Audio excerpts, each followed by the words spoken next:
Sumatera Utara menangkap 3 perempuan penculik anak yang viral usai aksinya terekam CCTV.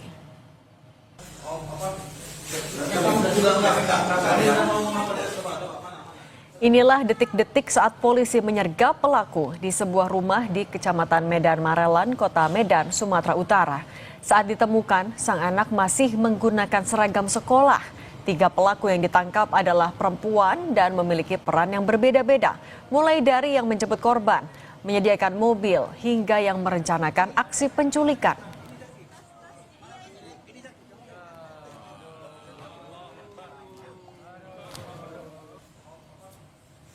Penculikan ini kami sudah mengamankan para tersangkanya dan untuk sekarang masih dalam proses pemeriksaan dan untuk anaknya sudah kami kembalikan kepada orang tua.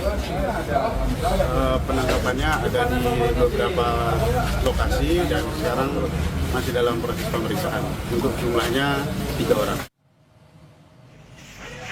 Setelah dibebaskan, orang tua korban kemudian datang ke Polres Pelalawan untuk bertemu dengan anaknya yang jadi korban penculikan.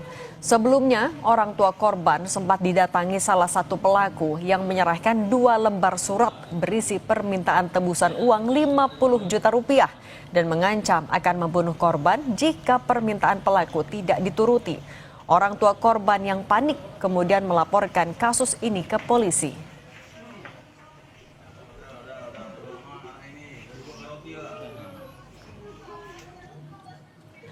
Sebelumnya, aksi penculikan anak ini terekam CCTV. Pelaku membawa korban yang merupakan murid SD keluar dari sekolah dan kemudian menaikkannya ke sebuah mobil. Dari sekolah ini, pelaku lain kemudian mendatangi rumah korban dan menyerahkan 2 lembar surat berisi permintaan tebusan uang 50 juta rupiah dan mengancam akan membunuh korban jika permintaan pelaku tidak dituruti. Lalu bagaimana kronologi penculikan ini, saudara? Kita tanyakan kepada orang tua korban, Mas Iwan Nasution yang telah bergabung bersama kami di Kompas Petang. Selamat sore, Pak Iwan. Ya, sore. Selamat sore. Ya, sebelumnya kami turut prihatin ya Pak dengan kejadian yang menimpa anak Bapak, dan wawancara ini tidak bermaksud untuk menimbulkan kembali begitu trauma yang pernah dialami Pak Iwan dan juga keluarga saat penculikan terjadi. Tapi boleh diceritakan Pak Iwan bagaimana sebenarnya awal mula dari penculikan anak Pak Iwan? Awal mula penculikan itu dari anak saya mau pulang sekolah.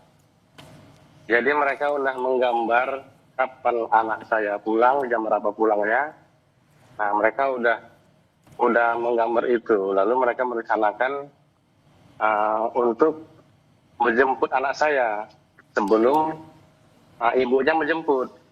Jadi mereka udah tahu itu jam berapa orang tuanya menjemput. Nah, mereka duluan yang datang.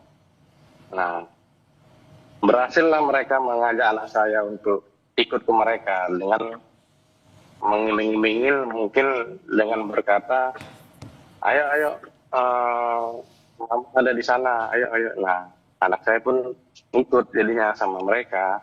Nah, setelah itu mereka ngasih surat tuh ke rumah, surat ancaman, surat pemerasan, minta tebusan. Nah, di situ kita panik.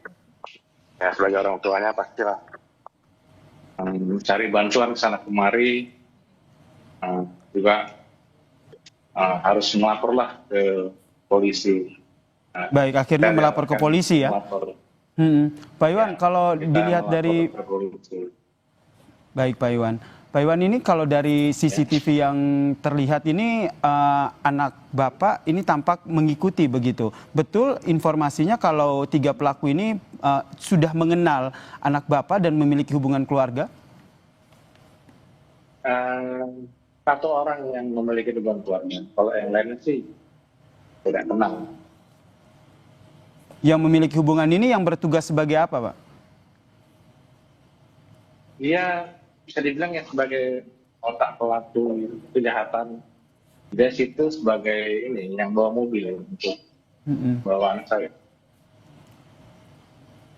Oke, kemudian sudah berkoordinasi dengan polisi, informasinya akan ada rilis dari polisi. Keterangan yang disampaikan polisi kepada Pak Iwan dan juga keluarga, sebenarnya motif dari penculikan ini apa? Kalau motif sih, ya mereka butuh uang sih. Hanya itu, butuh uang. Dan mereka kan pemakai juga, nggak pemakai narkoba.